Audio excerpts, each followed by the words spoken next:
क्षणाहाची करावा विचार तरावया पार भव सिंधू नाशिवंत देह जाणार सकळ आयुष्य खातो काळ सावधान संत समागमे धरावी आवडी करावी तातडी परमार्थाची नाशिवंत देह जाणार सकळ आयुष्य खातो काळ सावधान तुका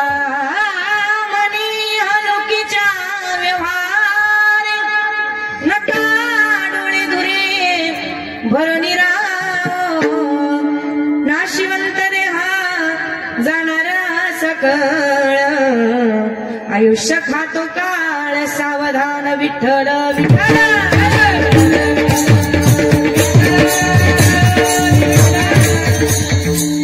वक्रतुंड महाकाय सूर्यकोटी समप्रभ निर्विघ्नं कुरु मे देव सर्व कार्येषु सर्वदा महायोग पीठे तटे भीमरत्यं वरं पुंडरीकाय दातुं इंद्रे समागत्य तिष्ठन्तमानन्द गन्धं परब्रह्मलिंगं भजे पाण्डुरङ्गं पाण्डुरङ्ग करु प्रथम नमन पाण्डुरङ्ग करु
त्यांच्या कृपायाने कथेचा विस्तार बाबाजी सद्गुरुदास तुका जयांची केली स्मरण होय सकळ विद्यांचे अधिकरण तेची वंदू श्री चरण श्री गुरूंचे ते नमस्कारुनी आता अलंकापुरी पुण्य भूमी पवित्र तेथे नांदतो ज्ञानराजा सुपात्र तयाटविता महापुण्य राशी नमस्कार श्री सद्गुरु ज्ञानेश्वरासी आता हृदया फुले चौपाळून यावले वरी वैसौ पाऊले श्री गुरूंचे मस्तक हे पायावरी या वारकरी संतांच्या क्षणोक्षणाची करावा विचार तरावया पार भव सिंधू नाशिवंत देह जाणार सकळ आयुष्य खातो काळ सावधान। तुम्हाला माझा आवाज क्लिअर येतोय ना? पाठीमागे तुम्हाला येतो ना? प्रस्तुत प्राप्त स्थळी प्राप्त प्रसंगी कीर्तनरूपी सेवेकरिता निवडलेला अभंग जगमान्य देहूभूषण नवे नवे वारकरी संप्रदायाचा कळस ज्यांच्या मार्फत निर्माण झाला ना, ते जगद्गुरु तुकोबाराय यांचा 4 चरणाचा तुम्हा आम्हाला उपदेश करणारा अभंग आजच्या सेवेकरता निवडलेला आहे. विठ्ठल विठ्ठल.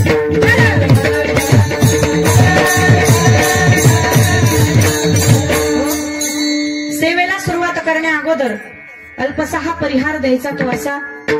आज या ठिकाणी कैलासवासी गंगा भागीरथी सखुबाई संतू आगळे यांच्या प्रथम वर्ष श्राद्धाच्या निमित्ताने आजची ही प्रवचन रूपी सेवा या ठिकाणी आयोजित केलेली आहे. तसंच कैलासवासी संतू गोपाळ आगळे यांचं 33वं पुण्यस्मरण त्यांच्या निमित्ताने सुद्धा ही कीर्तन रूपी सेवा या ठिकाणी आयोजित केलेली आहे. बघा, हे भव्य दिव्य नियोजन या ठिकाणी आगळे परिवाराने या ठिकाणी आयोजित केलेलं आहे. त्यामध्ये बघा, आता या ठिकाणी महाराष्ट्रातील नामवंत गायनाचार्य आमच्या मंगलताई गत्तीर या ठिकाणी उपस्थित आहे. त्याच पद्धतीने आमच्या पूजाताई भोर. आता मी कीर्तन करावं त्यांनी माझं कीर्तन ऐकावं एवढा माझा मोठा अधिकार नाही. त्या माझ्यापेक्षा मोठे आहे, परंतु सांभाळून घ्या. या ठिकाणी आमच्या पूजाताई मंगलताई उपस्थित आहे. बघा, मृदुंगाची साथ माझे मोठे बंधू हरिभक्तपरायण ऋषिकेश महाराज गायधनी. तसेच तबल्यावर ज्यांची साथ आहे, ज्यांच्यामुळे मला माझा परमार्थ लग्नानंतरही घडतोय, असे माझे पती परमेश्वर हरिभक्तपरायण. नाव घेऊ नये म्हणते पण मी घेते. ज्ञानेश्वर महाराज ठोंबरे या ठिकाणी तबल्यावरची सुंदर अशी साथ करताय. त्यांचे देखील मी या ठिकाणी आभार मानते. इथं पाठीमागे तुम्हाला या मुली दिसताय ना, या मुली रामकृष्ण हरी वारकरी शिक्षण संस्था पिंपळदरी, तालुका अकोले, जिल्हा अहमदनगर. या मुली पिंपळदरीवरून इथं कार्यक्रमासाठी आल्या. त्यांना घेऊन येणाऱ्या आमच्या हरिभक्तपरायण आमच्या मोठ्या भगिनी काजलताई रंदे, त्यांचं सुद्धा या ठिकाणी मी आभार मानते. तुम्ही म्हणाल ताई आम्ही पण तुमच्या कीर्तनाला बसलोय, तुमचे देखील आभार मानते. या ठिकाणी आम्हाला विनेची सुंदर अशी साथ देणारे आमचे समाधान दादा, खरंच जगद्गुरु तुकोबाराय दिसतात. या ठिकाणी सुंदर अशी साऊंड सिस्टम ज्यांची आहे ना, ते आमचे सुदामभाऊ धोंगडे, त्यांचे देखील आभार मानते. आणि तुम्ही सर्व मंडळी या ठिकाणी उपस्थित आहे त्याबद्दल तुमचे देखील मी आभार मानते. आणि या ठिकाणी कीर्तनाला सुरुवात करते. विठ्ठल विठ्ठल.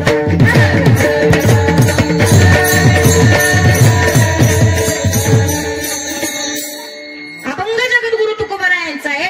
अभंग 4 चरणाचा आहे. तुम्हाला माझा आवाज क्लिअर येतो ना? किती चरणाचा आहे अभंग? 4 चरणाचा आहे. अभंग कोणाचा आहे? जगद्गुरु तुकोबारायांचा अभंग आहे. म्हणजे अधिकारी महात्म्याचा आपण आज अभंग सेवेकरता निवडलेला आहे ना, मग त्या अधिकारी महात्म्याचा अधिकार करणं आपल्याला गरजेचं आहे. ज्या पद्धतीने आपण आपला एखादा मुलगा जर एखाद्याकडे जर ट्युशनला जर टाकला आणि तो ट्युशन शिकवणारा शिक्षक आपल्या मुलाला शिकवण्याच्या पात्रतेचा आहे का नाही आपण बघितलं पाहिजे.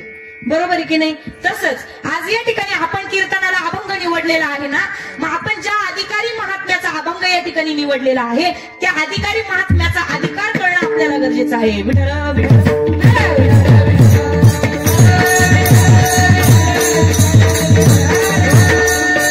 मग बघा, भक्ती, ज्ञान, निष्ठा, शांतता आणि वैराग्य या 5 गोष्टी जर आपल्या समोर जर आल्या ना, आपल्याला 5 संतांची आठवण होती. कोणते 5 संत? भक्ती म्हटलं की नामदेव महाराज, भक्तीचं प्रतीक असणारे नामदेव महाराज. आपल्याला भक्ती म्हटलं की नामदेव महाराजांचं ध्यान होतं. ज्ञान म्हटलं की महावैष्णव मौलिक ज्ञानोबारायांचं ध्यान होतं. त्या ठिकाणी शांतता म्हटलं की नाथ बाबांचं ध्यान होतं. आणि निष्ठा म्हणजे निष्ठेचं प्रतीक असणारे निळोबाराय.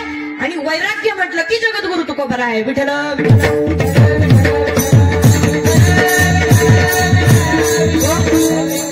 मग किती वैराग्य जगद्गुरु तुकोबारायांचं. दुष्काळग्रस्त जीवनामध्ये जगद्गुरु तुकोबारायांच्या अंगी इतकं त्या ठिकाणी दुःख निर्माण झालं, परंतु जगद्गुरु तुकोबारायाने त्या ठिकाणी देवाचं नामस्मरण घेणं टाळलं नाही. जगद्गुरु तुकोबारायांचं जीवनातलं वैराग्य जर पाहायचं जर ठरलं ना, तर बघा, जगद्गुरु तुकोबारायांच्या कीर्तनाला साथ करण्याकरता त्या ठिकाणी 14 टाळकरी होते. किती? 14 टाळकरी. बोलत चला, मी आपल्याच गावातली, मी शुद्ध शाकाहारी, कोणला खाणार. त्यामुळे तुम्ही बोलत चालायचं. आपली बडबड इथं पाहिजे, आपण बाहेर बडबड करत असतो भांडणाच्या ठिकाणी, मग महिलांचा आवाज जास्त आहे, मग इथं बडबड करायची. विठ्ठल विठ्ठल.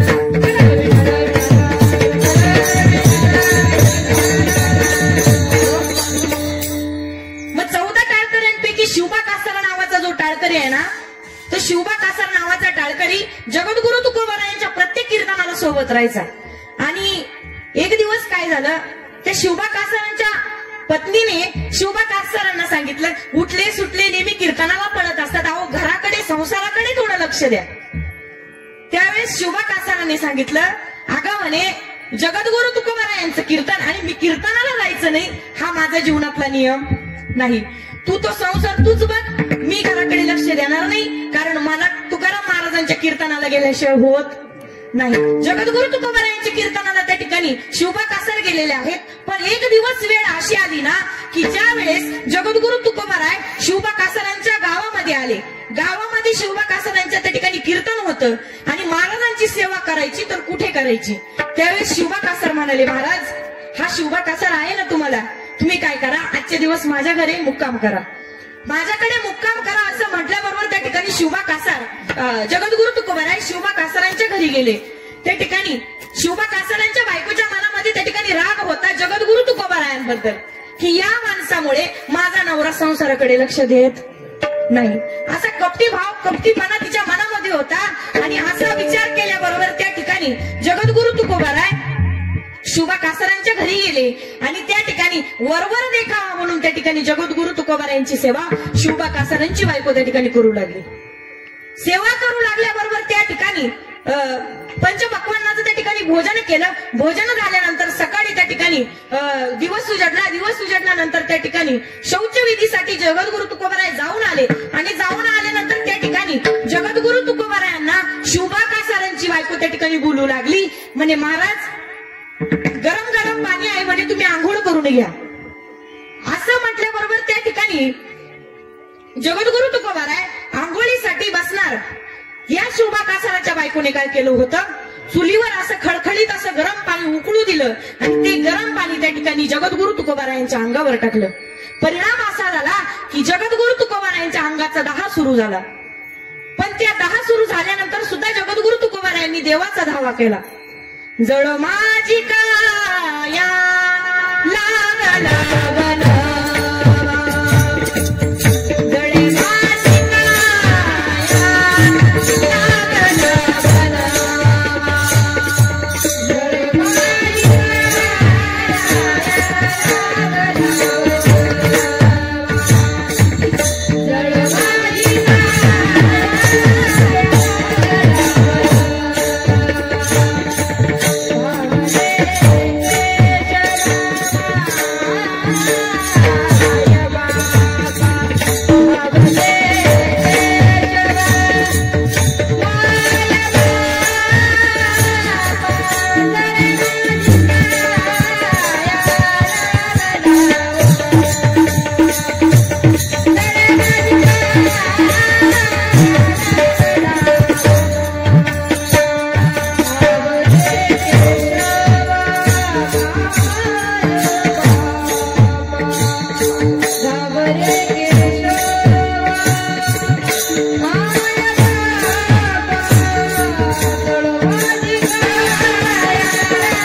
आराधना केली, त्या ठिकाणी भगवंताचं नामस्मरण केलं. प्रकार असा घडला त्या ठिकाणी भगवंताने त्या ठिकाणी जगद्गुरु तुकोबारायांच्या शरीराचा दाह नष्ट केला.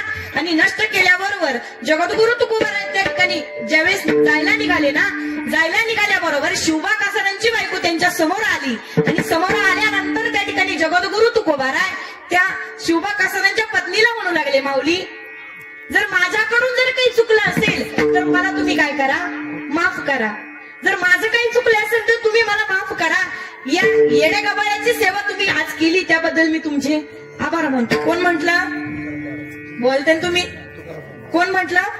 तुकाराम महाराज. एवढं दुःख सहन करून त्या ठिकाणी जगद्गुरु तुकोबारायांना काही वाटलं का त्या गोष्टीचं?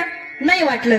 मग त्या ठिकाणी एवढ्या दुःखामध्ये सुद्धा जगद्गुरु तुकोबाराय भगवान परमात्म्याची त्या ठिकाणी आराधना करतात, भगवंताची त्या ठिकाणी काय करतात, सेवा करतात. एवढं वैराग्य जगद्गुरु तुकोबारायांच्या आयुष्यात आहे. विठ्ठल विठ्ठल विठ्ठल.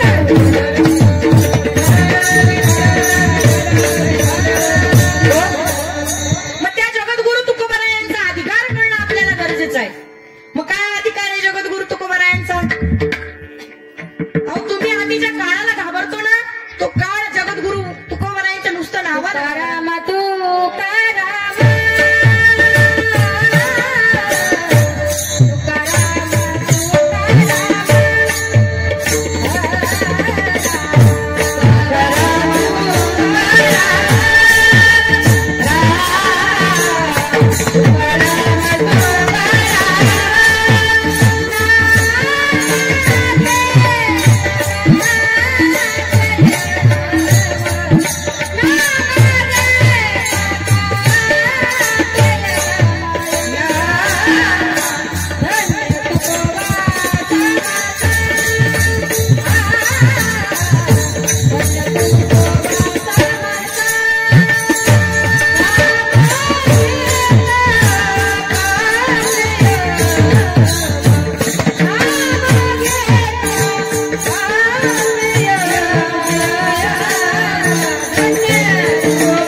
नाम घेता कापे यम. कुणी घाबरावं? यमानी. यमानी तुमच्या वर्गातला यम नाही, जो आपल्याला घेऊन जातो ना, आपल्या आयुष्याची यात्रा ज्याच्यामुळे संपते ना, तो यम. त्या ठिकाणी जगद्गुरु तुकोबारायांच्या नावाला घाबरत होता. एवढा अधिकार माझ्या जगद्गुरु तुकोबारायांचा होता, नाही का? मग त्या जगद्गुरु तुकोबारायांचा अभंग आपण आज सेवेकरता निवडलेला आहे. मग प्रस्तुत अभंगामध्ये जगद्गुरु तुकोबाराय तुम्हा आम्हाला त्या ठिकाणी उपदेश करताय. काय उपदेश करताय? की तुम्ही क्षणाक्षणाला त्या ठिकाणी काय करा, विचार करा. काय विचार करा? तरावया पार भव सिंधू. तुम्हा आम्हाला हा संसार रूपी समुद्र पार करून जायचाय. तुम्ही हा विचार करा. काय विचार करा? तर हा त्या ठिकाणी समुद्र पार करत असताना अनेक दुःखाला त्या ठिकाणी तुम्हा आम्हाला सामोरं जावं लागतंय. मग जगद्गुरु तुकोबाराय सांगतात की तुम्हाला आम्हाला दुःखाला सामोरं जावं लागतंय ना, मग दुःखरूपी संसाराकडे लक्ष देण्यापेक्षा सुखरूपी परमार्थाकडे त्या ठिकाणी काय करा, तुम्ही लक्ष द्या. का? नाशिवंत देहा जाणार सकळ, आयुष्य खातो काळ सावधान. आपण ज्या गोष्टीकडे लक्ष देतो ना, हा देह नासका आहे. या एक ना एक दिवस या देहाला काय आहे, मरण आहे. आत्म्याला मरण नाही, परंतु देहाला काय आहे, मरण आहे. हा देह एक ना एक दिवस काय होणार आहे, जाणार आहे. मग जगद्गुरु तुकोबाराय सांगतात की जीवनामध्ये आल्यानंतर तुम्ही त्या ठिकाणी संतांची संगत करा आणि तातडीने परमार्थाला काय करा, सुरुवात करा. संत समागमे धरावी आवडी, करावी तातडी परमार्थाची. नाशिवंत देह जाणार सकळ, आयुष्य खातो काळ सावधान. त्या ठिकाणी जगद्गुरु तुकोबाराय सांगतात की ह्या डोळ्यावर जे काही व्यवहार रूपी तुमच्या डोळ्यावर जो काही अंधार आहे ना, हा टाकून द्या आणि भगवान परमात्म्याच्या नामाशी तुम्ही काय करा, व्यवहार करा. तुका म्हणे लोकीचा व्यवहार, नका डोळे धुळे भरवणी राहू. का? नाशिवंत देह जाणार सकळ, आयुष्य खातो काळ सावधान. हा झाला अभंगाचा सरळ सरळ भावार्थ. विठ्ठल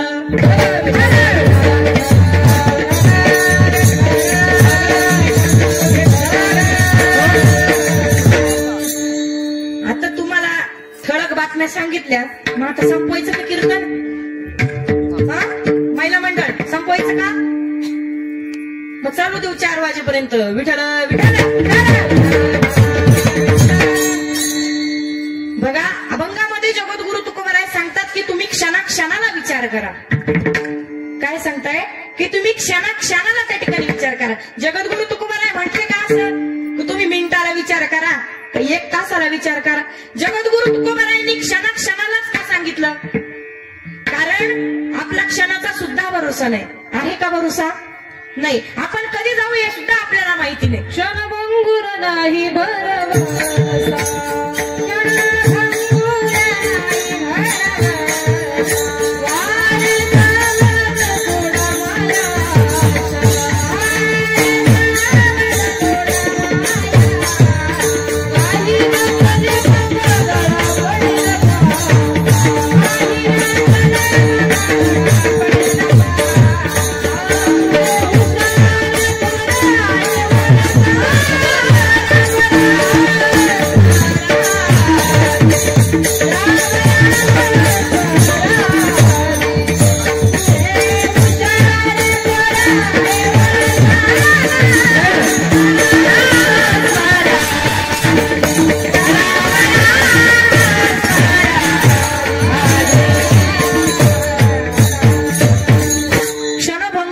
भरवसा, त्या ठिकाणी आपला क्षणाचा सुद्धा भरोसा नाही.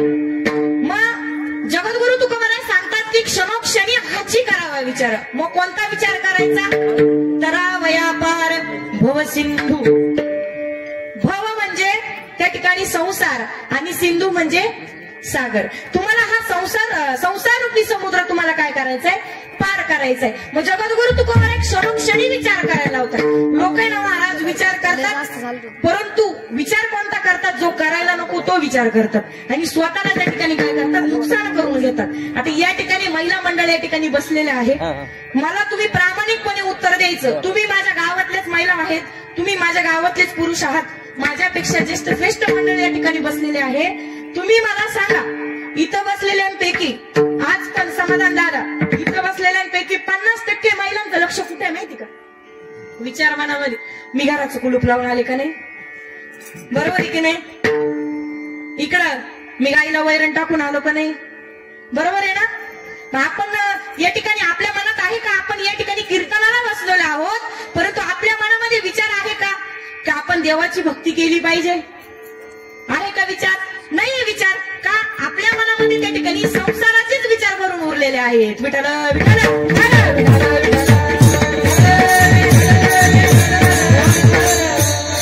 आपण विचार करतो ना, या ठिकाणी विचार करतो, परंतु आपल्या शरीराला होणारा नुकसान याच गोष्टीविषयी आपण काय करत असतो?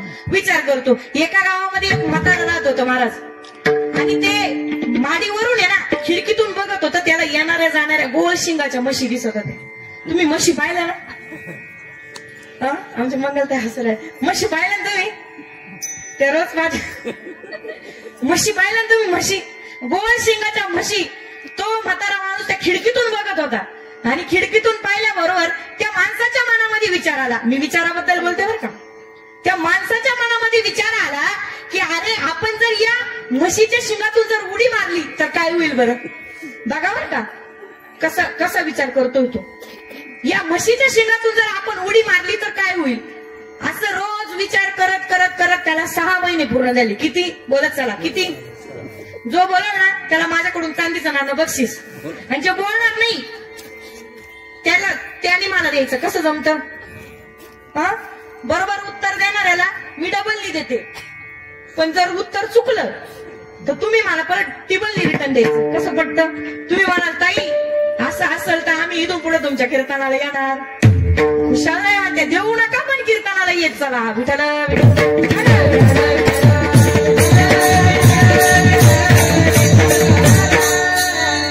6 महिने झाले. किती महिने? 6 महिने म्हातारा विचार करत होता की म्हशीच्या शिंगातून उडी मारून बाहेर पडव.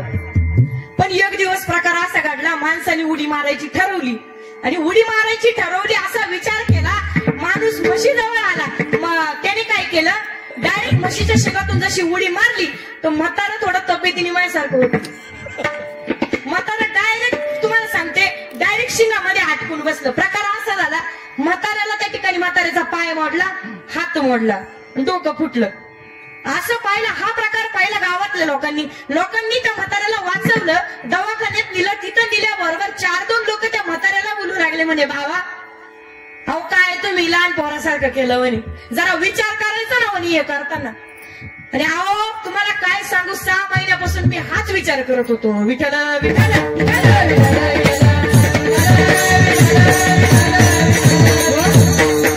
हा विचार करायला सांगितला का? लोक विचार करतात पण स्वतःला त्या ठिकाणी काय करून घेतात, नुकसान करून घेतात. परंतु जगद्गुरु तुकोबाराय सांगतात की क्षणाक्षणाला विचार करा. कोणता विचार करा की हा संसार रूपी समुद्रात मग आम्हाला या ठिकाणी काय करायचंय, पार करून जायचंय. हा विचार तुम्ही आम्ही केला पाहिजे. का केला पाहिजे? या संसारामध्ये काय आहे, मुळात दुःखाचाच मूळ हा संसार आहे. संसारामध्ये तुम्ही आम्ही किती सुख शोधण्याचा प्रयत्न केला तरी पण आपल्याला अनुभव मात्र दुःखाचे येत असतात, नाही का? म्हणून जगद्गुरु तुकोबारा त्या ठिकाणी सांगतात की तुम्ही क्षणाक्षणाला विचार करा. पण कोणता विचार करा? अभंगाचं प्रथम चरण, क्षणक्षणी हाची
काय सांगतात महाराज की क्षणोक्षणा हाची करावा विचार की तरावया पार भव सिंधू. का म्हणताय जगद्गुरु तुकोबाराय की आपल्याला भवसागर त्या ठिकाणी तरुण जायचं असेल तर सुखरूप पद्धतीने तरुण गेला पाहिजे असं जगद्गुरु तुकोबारायांना का वाटतं? कारण हा देह एक ना एक दिवस जाणार आहे, या देहाचा काही भरोसा नाही. मग या ठिकाणी जन्म झाला ना त्याला मरण आहे, नाही का?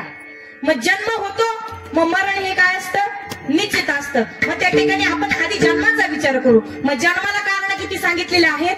3 कारण सांगितलेलं आहे. मागच्या जन्माचं कर्म, मागच्या जन्माचं पाप, मागच्या जन्माची शिल्लक राहिलेली वासना. हे 3 कारण घेऊन त्या ठिकाणी मनुष्य जीव त्या ठिकाणी जन्माला येत असतो. मग कर्म, मागच्या जन्माचं काहीतरी कर्म घेऊन त्या ठिकाणी मनुष्य जीव प्राप्त होत असतो, नाही का? आगा कर्मे जे उरावे तिथेही सुख दुःखी फळावे आणि ते तया ते भोगावयावे देहाय का. मागच्या जन्माचं काहीतरी कर्म घेऊन त्या ठिकाणी आपल्याला जन्म प्राप्त होत असतो. पुढचं सांगितलेलं आहे जन्माचं दुसरं कारण सांगितलेलं आहे मागच्या जन्माचं काहीतरी शिल्लक राहिलेलं पाप, नाही का? मागच्या जन्माचं शिल्लक राहिलेलं काहीतरी पाप त्या ठिकाणी आपल्याला जन्म प्राप्त करून देत असतो. तिसरं कारण सांगितलेलं आहे मागच्या जन्माची शिल्लक राहिलेली वासना. जन्म घेणे लागे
संगे तेची झाले अंगे हरिरूप. त्या ठिकाणी जन्माला तिसरं कारण सांगितलेलं आहे, मागच्या जन्माची शिल्लक राहिलेली वासना. मग मनुष्याचा त्या ठिकाणी जन्म होतो, मग जन्म झाल्यानंतर त्या ठिकाणी अनेक प्रकारचे सोहळे केले जातात, नाही का. जन्माच्या आधी सुद्धा सोहळे केले जातात, परंतु जन्म आणि मृत्यूचा सोहळा हा काय असतो, निश्चित असतो. 3 सोहळे माणसाचे सांगितलेले आहेत. किती? 3 सोहळे. पहिला म्हणजे जन्म सोहळा, आणि 18 ते 21 या वयामध्ये केला जाणारा सोहळा कोणता? लग्न सोहळा. तुमचा झाला ना प्रत्येकाचा? आजकाल पोरी भेटत नाही महाराज. ज्यांचा नाही झाला त्यांनी टेन्शन घेऊ नका. बघा, 18 ते 21 या वयामध्ये केला जाणारा सोहळा लग्न सोहळा. काही काहीचा लग्न सोहळा होत नाही, परंतु जन्म आणि मृत्यूचा सोहळा काय असतो? निश्चित असतो. जो आला त्याला जावं लागतं. महावैष्णव माऊली ज्ञानावर सांगतात, उपजेते नाशे नाशिले ते पुनरपि दिसे, हे घटिका यंत्र जैसे परिभ्रमे. घड्याळाच्या काट्याप्रमाणे परिभ्रमण करणारा हा जो काही नरदेह आहे ना, तो हा देह सोडल्यानंतर इकडे तिकडे दुसऱ्या शरीरामध्ये त्या ठिकाणी काय होत असतो? परिभ्रमण करत असतो. महावैष्णव माऊली ज्ञानावर सांगतात, उपजेते नाशे नाशिले ते पुनरपि दिसे, हे घटिका यंत्र जैसे परिभ्रमेगा. एखाद्या माणसाचे जर अंगावरचे वस्त्र जर जुने झाले ना महाराज, तो दुसरे कपडे त्या ठिकाणी परिधान करत असतो. त्याच पद्धतीनं हा देहातला जो काही आत्मा आहे ना, हा इथून गेल्यानंतर त्या ठिकाणी दुसऱ्या शरीरामध्ये काय होत असतो? विलीन होत असतो. विठ्ठल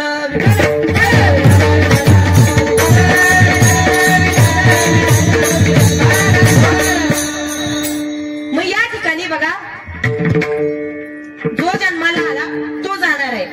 मग गेल्यानंतर ज्या काही विधी केल्या जातात, पहिला विधी होतो अंत्यविधीचा विधी. बरोबर केला ना तुम्ही? आजीचा, भावांचा. पहिला केला जाणारा विधी अंत्यविधी.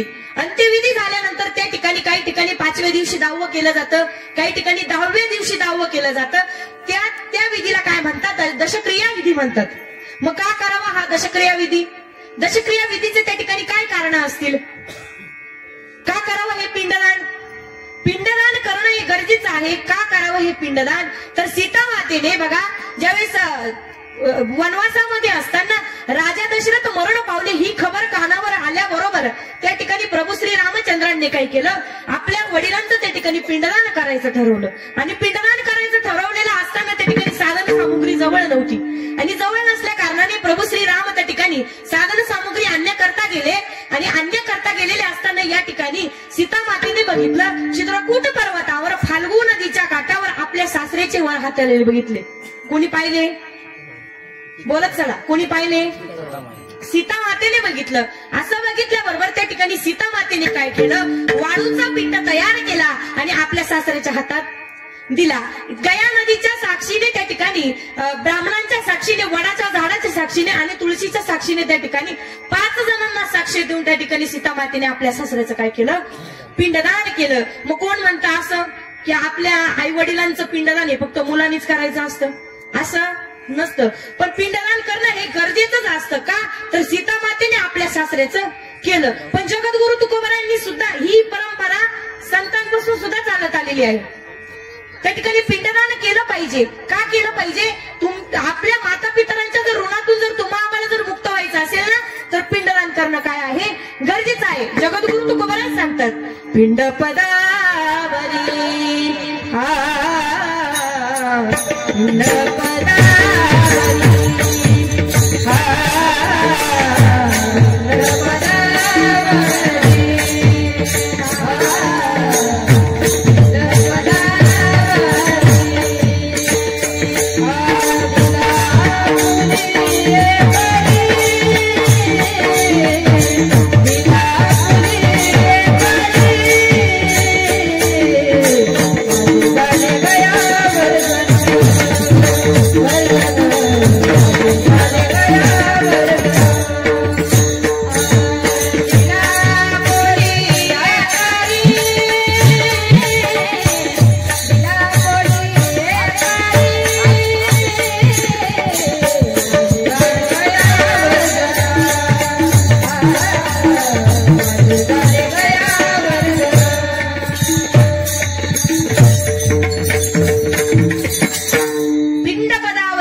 व्हायचं असेल ना तर पिंडदान करणं गरजेचं आहे. या पिंडदानाची प्रथा ही साधू संतांपासून त्या ठिकाणी निर्माण झालेली आहे. बघा मग पिंडदान आपण करतो, मग पिंडाला शिवण्यासाठी आपण वाट कोणाची बघतो? कावळ्याची वाट बघतो. तुम्ही कावळे पाहिले ना? कावळे, पळसेकर कावळे, कोणते कावळे पाहिले?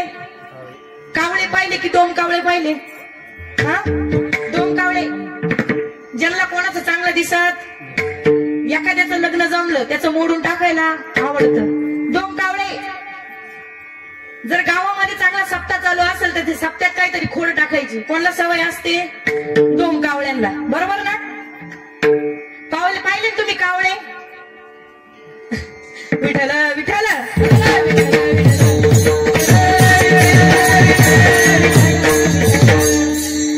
त्या ठिकाणी आपण कावळ्याची वाट बघत असतो.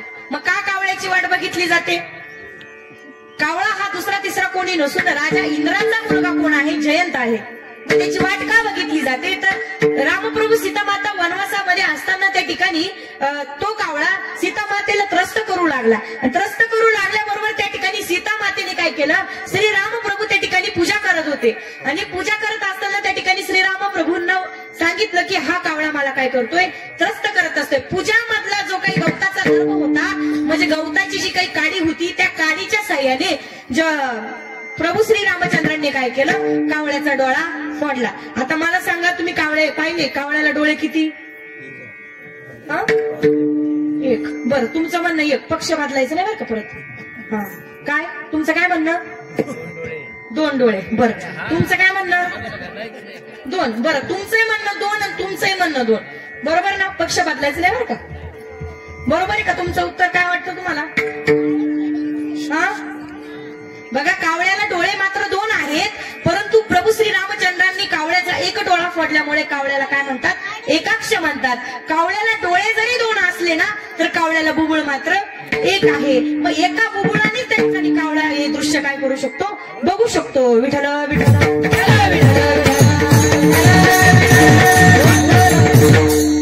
मग त्या ठिकाणी सीतामातेने त्या ठिकाणी कावळ्याला शाप दिला, तू आयुष्यभर काळच राहशील म्हणे. तुला कोणीच या मृत्यू लोकांमध्ये तुला कोणीच चांगलं म्हणणार नाही, तुला अशुभच म्हणतील. त्यावेळेस तो कावळा दयावया करू लागला. सीतामातेला त्या ठिकाणी शरण गेला. दयावयामध्ये येऊन सीतामातेने त्या ठिकाणी कावळ्याला काय दिला? उशाप दिला की या मृत्यू लोकांमध्ये ज्यांचा कोणाचा मृत्यू होईल आणि ज्यावेळेस पिंडदानाचा विधी त्या ठिकाणी केला जाईल ना, या पिंडदानाच्या विधीला तुझा स्पर्श झाल्याशिवाय हा विधी पूर्ण होणार. आपण बघतो ना कावळ्याची वाट. आपण म्हणतो का चिमणी आली, कावळा आली, घ्या करून. आपण कावळ्याची वाट बघतो. तर का बघतो? सीतामातेने दिलेल्या उशापामुळे. विठ्ठल.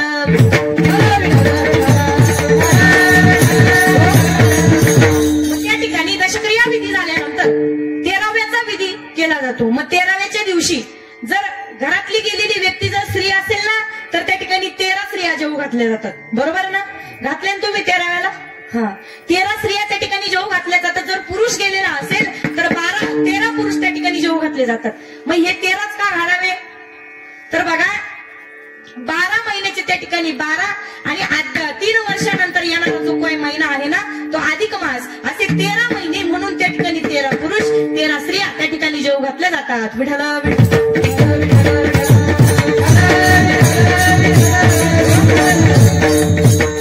मग त्यानंतर 13व्याचा विधी झाल्यानंतर त्या ठिकाणी जिवंत वाराचा महिना येत असतो. मग जिवंत वाराचा महिना बघा, आपल्याकडे 30 दिवसाचा एक महिना असतो, परंतु गेलेला जो काही जीवात्मा आहे, इथून पुढचा जो जीवात्म्याला प्रवास करायचा आहे ना, तर तिथं गेल्यानंतर 1 महिन्याचा 1 दिवस असतो. आपल्याकडे 30 दिवसांचा किती महिना असतो? 1 महिना असतो. मग आपल्या दृष्टीने आज आजीला या ठिकाणी जाऊन पूर्ण 12 महिने झालेले आहेत, पण त्यांच्या दृष्टीने आजी जाऊन आज किती दिवस झाले? 12 दिवस झाले. मग हा प्रवास करत असताना त्या ठिकाणी जिवंत वाराचा महिना येतो. मग त्या ठिकाणी हा जीवात्मा ज्यावेळेस प्रवासाला लागतो ना महाराज, 86,000 योजनांचा प्रवास करून त्या ठिकाणी हा जीवात्मा पुढे जात असतो. तुम्ही आम्ही जे काही दान धर्म करू, तुम्ही आम्ही जे काही कर्म करू, जे ज्ञानदान देऊ, जे अन्नदान देऊ, या अन्नदानाचा, या ज्ञानदानाचा ज्या गेलेल्या जीवात्म्याला त्या ठिकाणी काय होत असतो? फायदा होत असतो. ज्यावेळेस हा जीवात्मा जातो ना, जात असताना त्या ठिकाणी एक मोठं भुयार लागतं आणि त्या भुयारातून जात असताना त्या ठिकाणी अंधार असा काळोख असतो आणि त्या काळोखातून पुढे जाण्याकरता गेलेल्या जीवात्म्याला मिळतो ना, तो तुम्ही आम्ही जे काही कर्म करू त्या कर्मानुसार तो प्राप्त होत असतो. विठ्ठल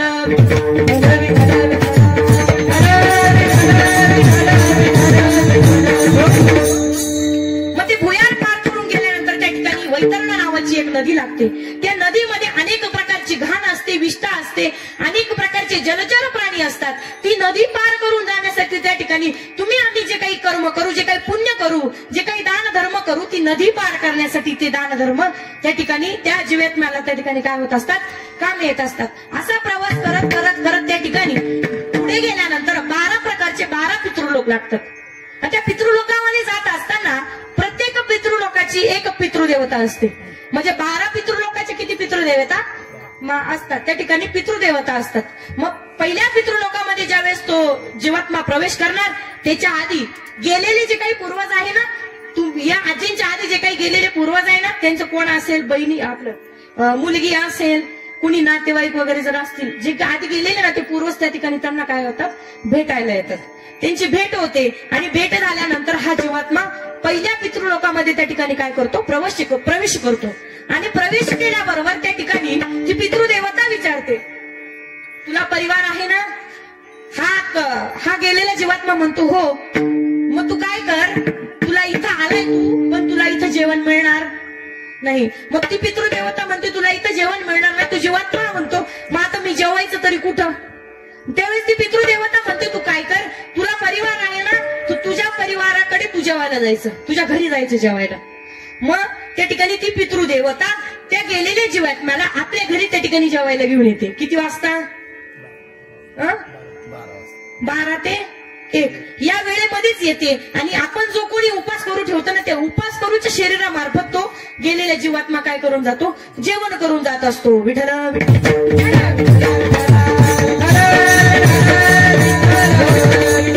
त्या ठिकाणी 12 महिने, त्या ठिकाणी 11 महिन्यांचा प्रवास झाल्यानंतर 12व्या महिन्याचा विधी केला जातो. त्याला काय म्हणतात, वर्ष श्राद्ध. मग आज या ठिकाणी आपण वर्ष श्राद्धाच्या विधी करता आपण या ठिकाणी काय झालेलो आहोत, आलेलो आहोत. मग हा कार्यक्रम हा एवढा या ठिकाणी हा एवढं मोठं नियोजन, हा नामयज्ञ, या ठिकाणी आपण जे काही ज्ञानदान केलं ना, तर या ज्ञानदानाच्या मार्फत त्या जीवात्म्याला त्या ठिकाणी आज खरा पुढचा प्रवास, जन्माचा पुढचा प्रवास त्या ठिकाणी आजच प्राप्त होतो. काही काही लोक काय म्हणतात माहिती का, गेल्या गेल्या ते पीठ नाही का ठेवता, गेल्या गेल्या पीठ ठेवता, त्याच्यावर जर काही नक्षी वगैरे जर काही उमटलेली असतील तर काही काही लोक म्हणतात बाई किड्याच्या जन्माला गेली असेल नाही का, जर पाय जर उमटलेले असतील, काय काय म्हणत्या हत्तीच्या जन्माला गेले, गायीच्या जन्माला गेले. पण असं नसतं. वर्षभराचा प्रवास केल्यानंतर त्या ठिकाणी दुसरा जन्म प्राप्त होत असतो. मग या ठिकाणी वर्ष श्राद्ध झालं बरं का. वर्ष श्राद्ध झाल्यानंतर त्या ठिकाणी मग गेलेल्या जीवात्म्याला जन्म प्राप्त होत असतो. मग जन्म झाला ना तर मृत्यू हा निश्चित असतो. जो जन्माला आला ना त्याला जावंच लागतं, एक ना एक दिवस जावं लागतं.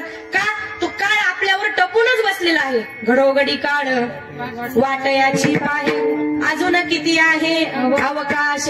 ज्या पद्धतीनं एखादा बोका एका उंदरावर टपून बसलेला आहे की उंदीर दिसला का डायरेक्ट घेऊन जातो, तसा तो काळ आपल्या उशापाशीच बसलेला असतो. विठ्ठल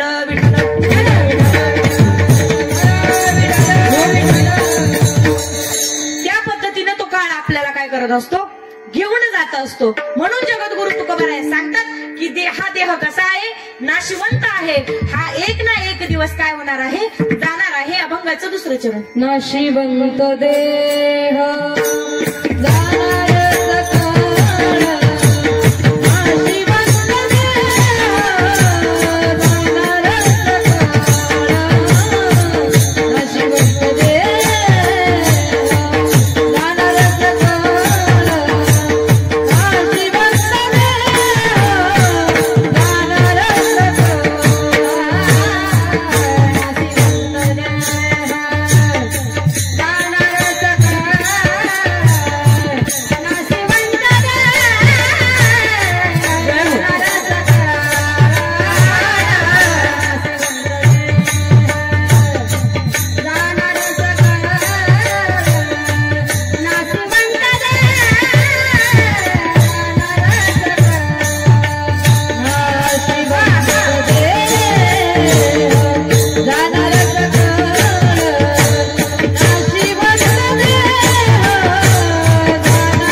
त्यांच्यासाठी टाळ्या.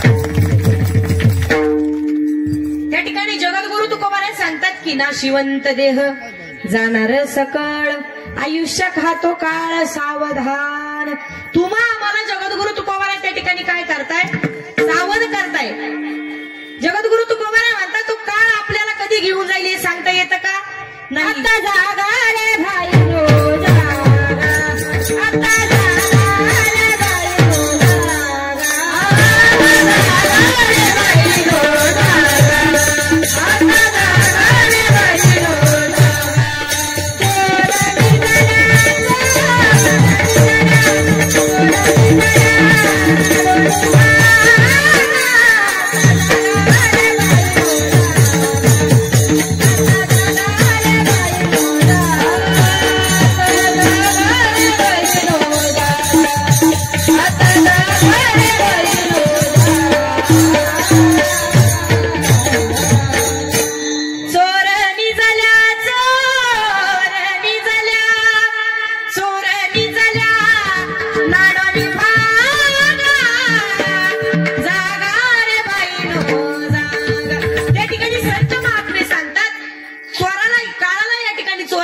दिलेली आहे. हा चोर या ठिकाणी जागा जर झाला ना तुम्हा आम्हाला कधी घेऊन जाईल आपल्याला सांगता येत नाही. म्हणून आता जागा रे बाई नो जागा.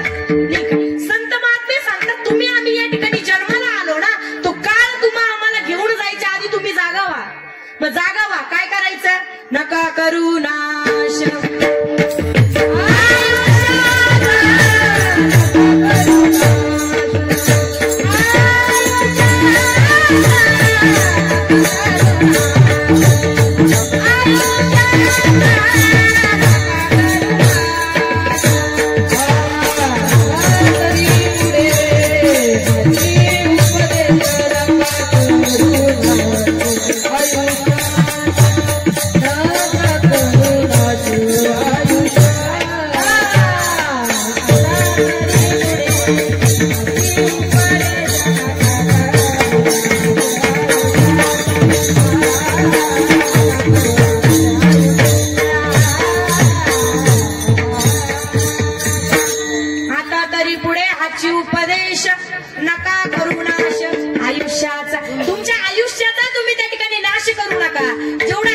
तुम्हाला देवाने दिलेलं आहे ना तेवढं आयुष्य तुम्ही भगवान परमात्म्याच्या सानिध्यात घालवा.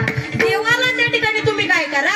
प्राप्त करा. जीवनामध्ये आल्यानंतर तुमचं आमचं जीवन हे देवाशिवाय कसं आहे? निरर्थक आहे. निरर्थक. तुम्ही जर इथं जन्माला आले ना जर तुमच्या जीवनामध्ये जर भगवंतच नसेल तर तुमच्या जीवनाला काय नाही तरी गेला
जर एखाद्या गावामध्ये जर नदी वाहते पण त्या नदीला जर पाणीच नसेल काय अर्थ आहे का मंगलताई?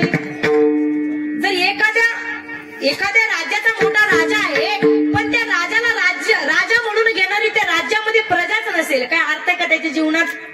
तसंच तुम्ही आम्ही या मृत्यू लोकांमध्ये जन्माला आलो ना इथं आल्यानंतर तुमचं आमचं जीवन हे भगवान परमात्म्याशिवाय त्या ठिकाणी कसं आहे?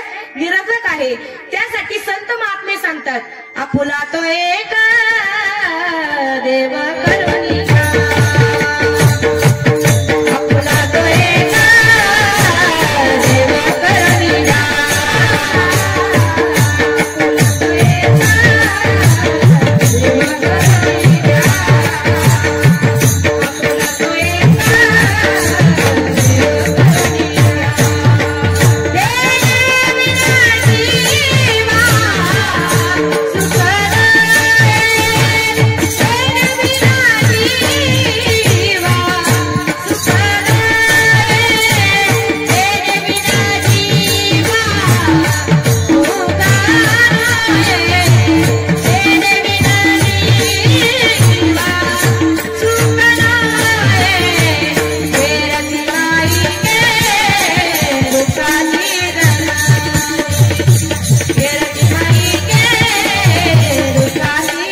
जीवनामध्ये एक देव करून घ्या. आपुला तो एक देव करून घ्यावा, तेने विन जीवा सुख नो हे. मग आपण जीवनामध्ये एक देव करून घेतला पाहिजे, नाही का? आपण त्या ठिकाणी देवाच्या भक्तीचा मार्ग सापडायचा तर आपण कुठं आपण काय करत असतो? संसारामागे धावत असतो. मला इथं बसलेल्यांपैकी सांगा, इथं बसलेल्यांपैकी संसार करून प्रत्येकाला या ठिकाणी भरपूर वर्ष झालेली असतील, पण कोणाला या ठिकाणी सुख प्राप्त झालं का? नाही. या ठिकाणी सगळ्यांना त्या ठिकाणी संसारामध्ये दुःख आहे, परंतु ज्याचं त्याचं दुःख कोणी कोणाला सांगत नसतं. बघा, संसार हा कसा आहे? दुःखाचा आहे. आणि आपण काय करत असतो? त्या संसाराच्या मागे हळूहळू आपण काय करत असतो? पळत असतो. कसा? बघा, पूर्वी ना प्रवास करण्यासाठी त्या ठिकाणी वाहतुकी नव्हत्या. मग आधीचे लोक काय करायचे? घोड्याने प्रवास करायचे, नाही का? घोड्याने प्रवास करायचे. मग असाच एक व्यापारी एक दिवस प्रवास करत करत करत एका गावामध्ये आला. गावामध्ये आल्यानंतर त्या घोड्याला त्या ठिकाणी काय लागली? भूक लागली. आणि भूक लागली तो घोडा पूर्ण व्याकुळ झाला, कारण त्या घोड्याला 3-4 दिवस झाले तसं चारा पाणी नव्हता. तो घोडा त्या ठिकाणी काय झाला? व्याकुळ झाला. आणि व्याकुळ झालेला घोडा त्या ठिकाणी एका जागेवर उभा राहिला. त्या व्यापाऱ्याला वाटलं की अरे, आपल्याला अजून भरपूर त्या ठिकाणी प्रवास करायचा आहे, मग आता करायचं तरी काय करायचं? मग त्याने काय केलं? समोरच वावरातून त्या ठिकाणी घास आणला. त्या घासाची पेंडी घोड्याच्या समोर एक हात पुढे काठीला बांधून ठेवली. आणि काठीला बांधून ठेवल्याबरोबर त्या ठिकाणी तो व्यापारी विश्राम करण्यासाठी साईडला निघून गेला. परंतु ती गवताची पेंडी लांब असल्या कारणाने त्या घोड्याला घेता आली का? नाही. भुकीने व्याकुळ झालेला तो घोडा त्या ठिकाणी गवताच्या त्या ठिकाणी मागे मागे त्या ठिकाणी पळत होता. आणि पळत असल्या कारणाने उड्या मारून ती गवताची पेंडी घेण्याचा काय करत होता? प्रयत्न करत होता. परंतु ती गवताची पेंडी त्या घोड्याच्या हातात आली का? नाही आली. मग भुकेने तो व्याकुळ झाला. आणि त्याच ठिकाणी घोड्याचे काय झाले? घोड्याने काय केलं? आपला प्राण गमावला. का? तर तो भुकेने व्याकुळ होता. त्याच पद्धतीनं आपण सुद्धा या ठिकाणी ज्या पद्धतीने घोडा त्या ठिकाणी गवताकडे धाव घेत असतो ना, तसंच आपण या विषयरूपी सुखाकडे त्या मागे मागे पळत असतो. परंतु आपल्याला अनुभव सुख असं मिळत नाही, मात्र दुःखाचे त्या ठिकाणी अनुभव येत असतात. मग तो यम एक दिवस आपल्याला येतो आणि त्या ठिकाणी काय करत असतो? घेऊन जात असतो. मग संसारामध्ये सुख हे फक्त कसं आहे? दिसायला आहे, हसायला आहे का? नाही. इथं बसलेल्यांपैकी आहे का संसारामध्ये सुख? बरं, आपण संसारात सुख शोधण्याचा प्रयत्न करतो, आपल्याला दुःखाचे अनुभव येत असतात. मग आपण त्या ठिकाणी सुख आपण शोधत असतो. मग आपण त्या ठिकाणी संसार करतो, पण कशासाठी करतो? करता ना पैशासाठी? करता की नाही महिला मंडळ? हा, बाया रोजाने कामाला जातात. कशासाठी? तिला अन्न भेटतं का त्यांना खायला? कशासाठी करतात? 200 रुपये रोजाने काम करणाऱ्या बाया आज पण पळशात आहे ना? कशासाठी? पैशासाठी आणि या संसारासाठी. मग मला सांगा, पैसा माणसाने कमवला पाहिजे. पैशाशिवाय महाराज या जीवनात दुसरं काहीच नाही का? आज आपण देवदर्शनाला जरी गेलो ना, तरी आपल्याला तिथे पैसा लागतो. कशासाठी? दान धर्म करायला लागतो ना पैसा. लागतो. एखाद्या लहान मुलाला सुद्धा आपण म्हटलं नाही तर तुला 1 रुपया, ते त्याच्या आईच्या खांद्यावर जरी असलं ना, ते आपल्याकडे येत असतं. म्हणजे ते लहान पोराला सुद्धा कशाची अपेक्षा असते? पैशाची. या जीवनामध्ये त्या ठिकाणी पैशाशिवाय होतच नाही. पूर्वी ते वासुदेव यायचे आणि ते म्हणायचे, वासुदेवाचे ऐकवानी हो, वासुदेवाचे ऐकवानी जगात नाही रामर, दाम करी काम येण्या, दाम करी कामर, पैशाची रीत लई न्यारी, तान्या पोराला त्याची हावर, आई सोडून घेत याचे पण या पैशा मागे धावर, जन्मापासून सारी माणस हो या पैशाची गुलामर, दाम करी काम येण्या, दाम करी कामर. हाय का पैशाशिवाय काही नाही महाराज? जीवनात पैशाशिवाय काहीच नाही. पण संत महात्मे सांगतात की हा पैसा एक ना एक दिवस नाश पावणार आहे. तसं भगवान परमात्म्याचं नाव हे चिरकाल टिकणार आहे. म्हणून तुम्ही आम्ही या पैशाशी व्यवहार करण्यापेक्षा भगवान परमात्म्याच्या नामाशी व्यवहार करा, नाही का? तुम्ही आम्ही इथं जन्माला आलो ना, मग जन्माच्या आधी ज्यावेळेस तुमचा मृत्यू होणार आहे, मृत्यूच्या आधी जर तुम्हाला जर भगवान परमात्म्याचं जर नाव मुखाला जर आलं ना, त्याच्यासारखा सुखाला पारावा नाही महाराज. अंतकाळी ज्याच्या नामाले मुखा तुका म्हणे सुखा पार नाही. भगवान परमात्म्याचं नाम जर तुमच्या आमच्या सोबत जर आलं ना, तर तुम्हा आम्हाला त्या ठिकाणी आपला जन्म सफल झाल्याशिवाय राहणार नाही. मग या ठिकाणी भगवान परमात्म्याचं नाम घ्यायला पैसा लागतो का? नाही लागत. जिथं तिथं पैसे लागत असतात, पण देवाचं नाव घ्यायला पैसे लागतात का? लागता का? नाही लागत. पैसा न लागे, रुपया न लागे, ना लागे कवडी रमडी, ना लागे कवडी रमडी. बोल राम राम राम बोलो, श्याम श्याम श्याम मनवा मनवा. खेती करो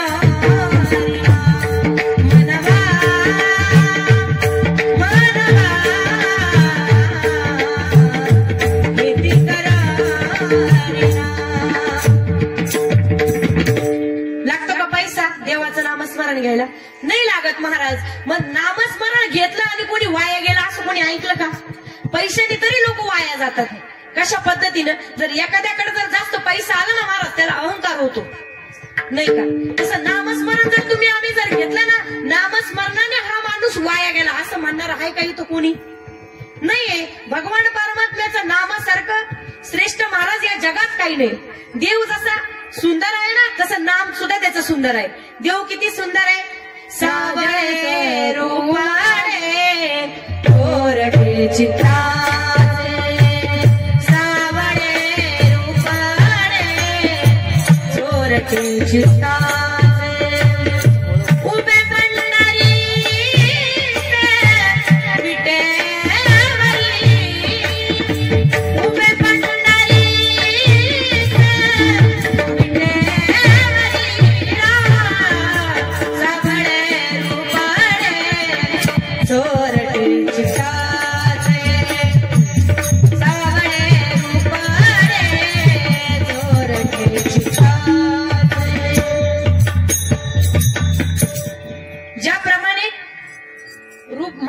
चित्त वेधून घेणार त्या ठिकाणी भगवंताचं स्वरूप आहे. आणि ज्या पद्धतीनं भगवंताचं स्वरूप गोड आहे ना महाराज, त्याच पद्धतीनं भगवंताचं नाम सुद्धा गोड आहे. मग किती गोड आहे?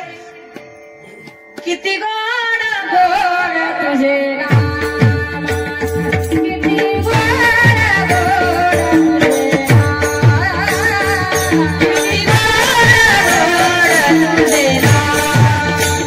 किती गोड गोड तुझे नाम,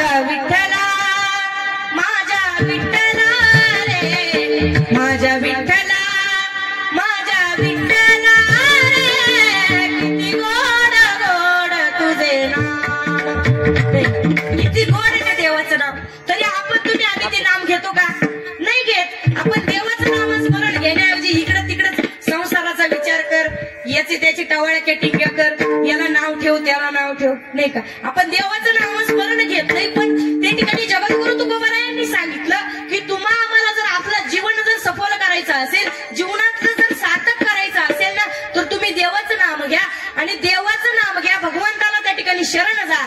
जर भगवंताला जर शरण जायचं असेल तर आधी संतांची काय करा? संगत करा. विठ्ठल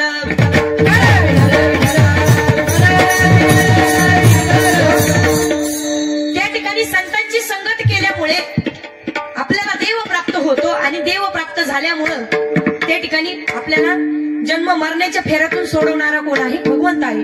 माऊली महावैष्णव माऊली ज्ञानोबा सांगतात, जो मज होय अनन्य शरण त्याचे निवारी मी जन्म मरण या लागी शरणागता शरण मीची. या जन्म मरणाच्या फेऱ्यातून सोडवणारा कोण आहे तर तो भगवंत आहे. मग संतांची संगत करायची. मला संतांची संगत म्हणजे संतांच्या सानिध्यात तुम्ही आम्ही जरी गेलो ना तरी आपला उद्धार होत असतो. संत महात्म्यांनी ज्या गोष्टीला स्पर्श करावा त्या गोष्टीचा सुद्धा महाराज उद्धार होतो. कसा? एकदा श्री क्षेत्र काशी या ठिकाणी माधवदास स्वामी म्हणून एक साधू राहत होते आणि ते साधू रोज त्या ठिकाणी मधुकरी मागण्यासाठी त्या ठिकाणी गावामध्ये जायचे. 4-2 घरी मधुकरी मागितल्यानंतर त्या ठिकाणी त्यांना मधुकरी प्राप्त व्हायची. पण त्या गावामध्ये एक आजी राहत होती आणि त्या ठिकाणी ती आजी राहत असताना बाबा काय करायचे, मुद्दाम त्या आजीच्या घरी जायचे आणि त्या ठिकाणी आजीला म्हणायचे भिक्षाम दे. ती आजी काय करायची, मधुकरी देण्यापेक्षा बाबाला काय करायची, शिवे द्यायची, शाप द्यायची. अशी 4-2 दिवस त्या ठिकाणी निघून गेले. 4-2 दिवसानंतर त्या ठिकाणी बाबा पुन्हा त्या ठिकाणी आले. म्हाताऱ्या आजीने काय केलं, पुन्हा बाबाला त्या ठिकाणी काय दिल्या, शिव्या दिल्या. आणि शिव्या दिल्यानंतर त्या ठिकाणी 4-2 पोरांनी बाबांना विचारलं, बाबा 4-2 ठिकाणी तुम्हाला मधुकरी मिळते, ती आजी तुम्हाला रोज त्या ठिकाणी शिव्या देती, तुम्ही हिच्याकडे मधुकरी मागण्यासाठी येताच कशाला? त्यावेळेस त्या बाबांनी सांगितलं, बाबांचं मन इतकं पवित्र होतं, तिने मला मधुकरी नाही दिली तरी चालते पण ती मला काहीतरी देते. मग ती शिवी असो किंवा काही असो ती मला काहीतरी देते. ती आज मला शिवी देते ना, उद्या ती मला मधुकरी सुद्धा देऊ शकते. मग असं केल्यानंतर 1-2 दिवसांनी बाबा पुन्हा त्या म्हातारीच्या दरवाजाजवळ आले. म्हातारी त्या ठिकाणी सकाळची वेळ होती, त्या ठिकाणी सडा रांगोळी करत होती. सडा रांगोळी टाकल्याबरोबर त्या ठिकाणी साधू आले. साधूंनी काय केलं, नेहमीप्रमाणे आजीकडे काय केली, भिक्षा मागितली. भिक्षाम दे असं म्हणल्याबरोबर त्या ठिकाणी म्हातारीला एवढा राग आला, समोर बसलेलं असलेलं जे पडलेलं पोतं होतं ते पोतं उचललं. म्हणजे थोडक्यात तो पोतेरा उचलला आणि तो पोतेरा उचलल्यानंतर त्या ठिकाणी त्या म्हातारीने काय केलं, साधूंना काय केलं, मारून फेकला. आणि मारून फेकलेला जो काही पोतेरा होता ते पोतं होतं, ते पोतं महाराजांच्या अंगाला लागून पुढे पडलं, खाली पडलं. महाराजांनी बघितलं की आपल्याला आईने काय केलं, पोतं मारून फेकलं. मारून फेकलेलं पोतं त्या ठिकाणी साधूने काय केलं, उचललं, हातात घेतलं आणि साधूला त्या ठिकाणी खूप आनंद झाला. का? म्हातारी इथून मागं काय करत होती, शिव्या देत होती, पण आज काय दिलं, पोतं दिलं. मग या गोष्टीने त्या ठिकाणी साधूंना त्या ठिकाणी काय झाला, आनंद प्राप्त झाला.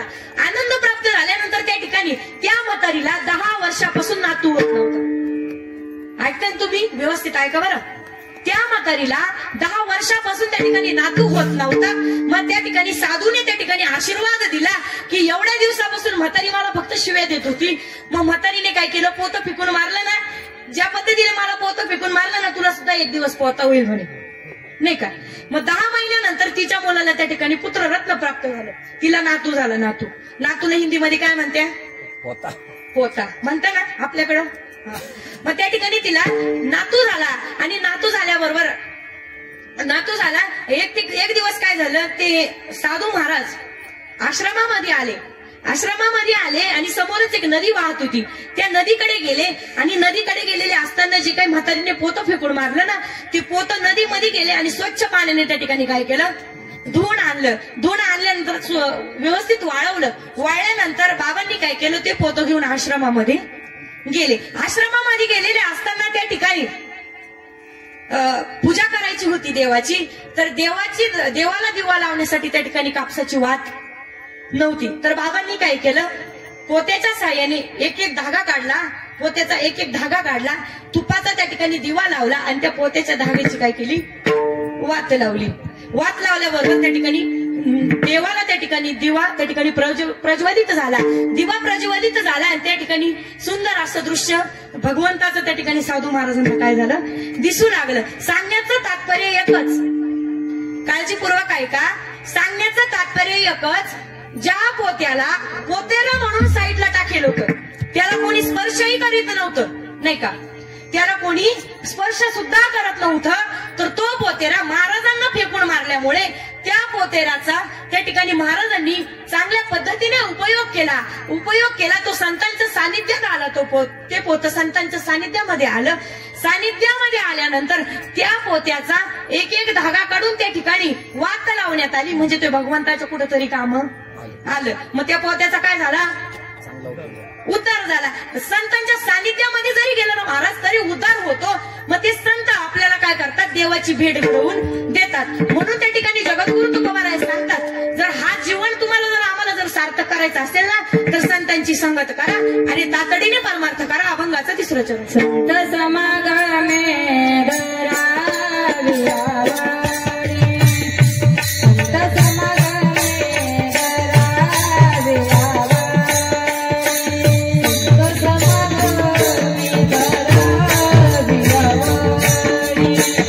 संत समागमे धरावी आवडी,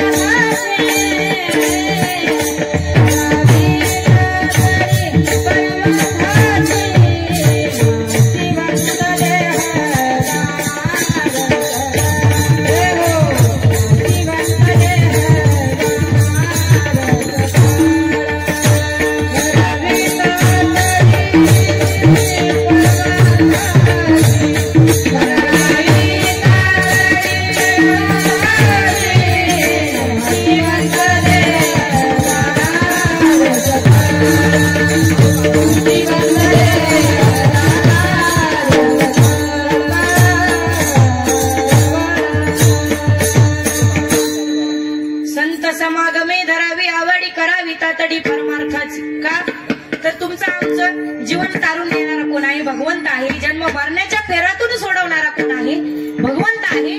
म्हणून त्याचं नामस्मरण तुम्ही आम्ही घेतलं पाहिजे. बरोबर आहे ना, घेतलं पाहिजे का नाही? हा तर म्हणा, घेतलं पाहिजे का नाही? हा. मग आता प्रत्येकाने आपल्याला जर देवाने 2 हात दिले असेल ना त्यांनी वरती करायचे. ज्यांनी सोबत आणले त्यांनीच वरती करा.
क्षणोक्षणाची करावा विचार करावया पार भव सिंधू नाशिवंत देह जाणार सकळ आयुष्य खातो काळ सावधान ती झाल्याशिवाय राहणार नाही. तुका म्हणे ह लोकीच्या व्यवहार नका डोळे दुरे भरून राहो नाशिवंत देह जाणार सकळ आयुष्य खातो काळ सावधान. ज्ञानेश्वर पाऊली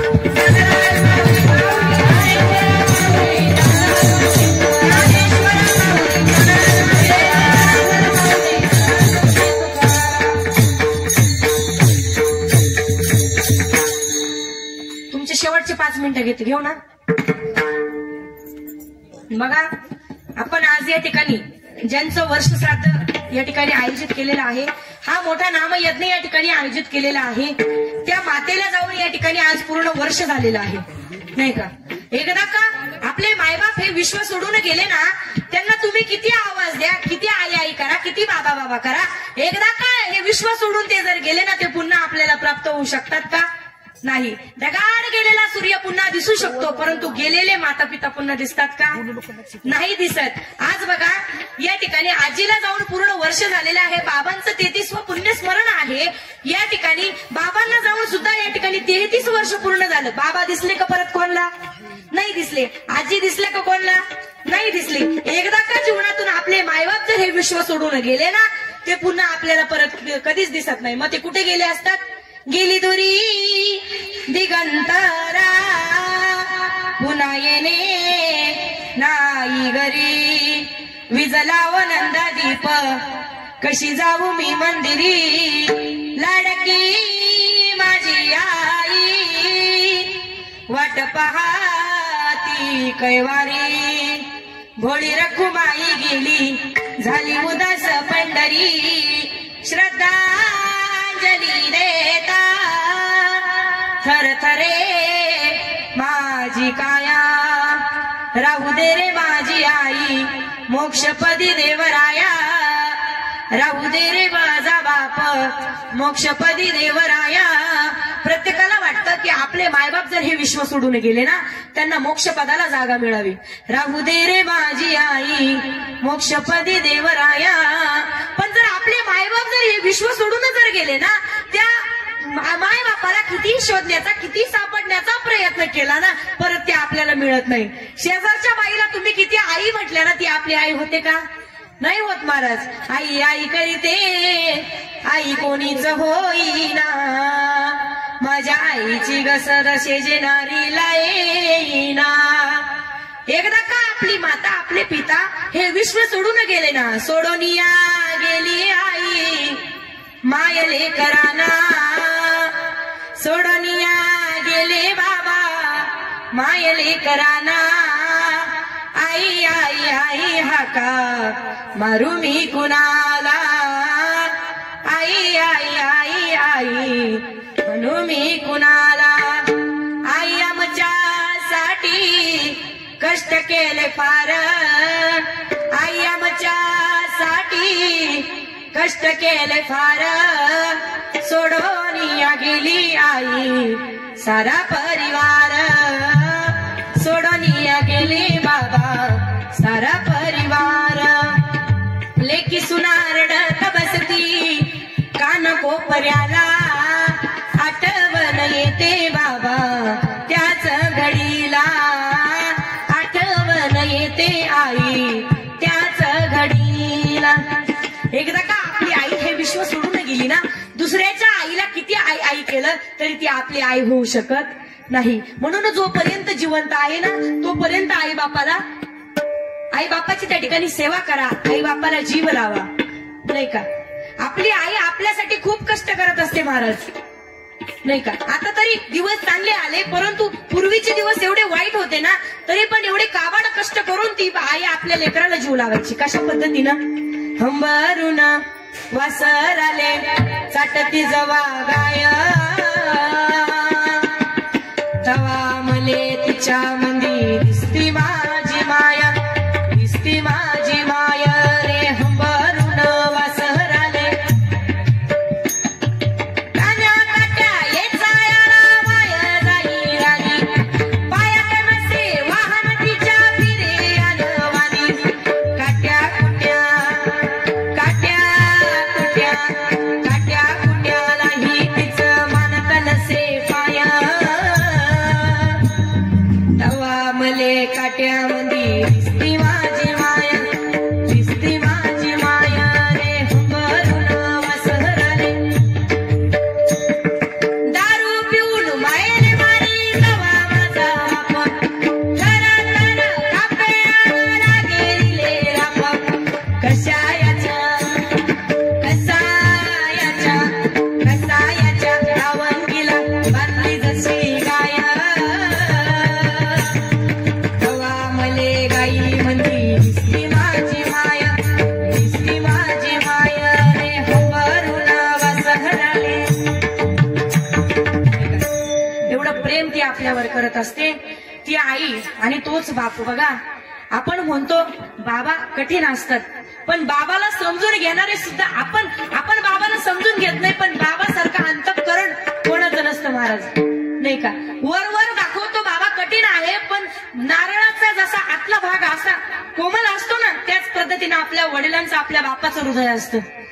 एखादी आई आपल्या मुलाला भीती दाखवत असते बापाची की अरे सावलीत मर, तुझा बाप आला ना तुला लय मारील. म्हणजे त्या मुलाला ती काय करत असते, दाखवत असते. परंतु त्या बापाच्या मनामध्ये, त्या ठिकाणी त्या बापाच्या हृदयामध्ये आपल्या लेकराविषयी एवढा जिव्हाळा असतो ना महाराज. निस्वार्थ प्रेम करणारे आपले मायबाप असतात. ज्या वेळेस छोटं काहीतरी झालं तर आपण काय म्हणतो, आई ग म्हणत असतो. परंतु मोठ्या संकट समय आपण काय म्हणत असतो, बापरे म्हणत असतो. निस्वार्थ प्रेम करणारा तो बाप आपल्याला कधीच ओळखू शकत नाही. आई एका वेळाच्या अन्नाची तयारी आई करत असते, परंतु आयुष्यभराची शिदोरीचा जो विचार करत असतो ना महाराज, तो बाप असतो. किती माया असते त्याची, किती माया असते. उरामधी माया त्याच्या काळ्या मेघवानी, दाखविना कधी कोणा डोळ्यातल पाणी. जिजू जिजू संसाराचा गाडा हाकला, वटामध्ये हसू जरी कणवाकला. घडीभर तू थांब जरा, ऐक त्याची धापर, लई अवघड आहे गड्या उमगाया बापर, उमगाया बापर. उरामध्ये माया असताना सुद्धा कठीणपणा जो दाखवतो ना, ज्याला दाखवता येतं ना, तो खरा बाप असतो. म्हणून जोपर्यंत आपले मायबाप जिवंत आहे ना, त्यांना सांभाळा, त्यांची सेवा करा, भगवान परमात्म्याला प्राप्त करून घ्या. विठ्ठल जय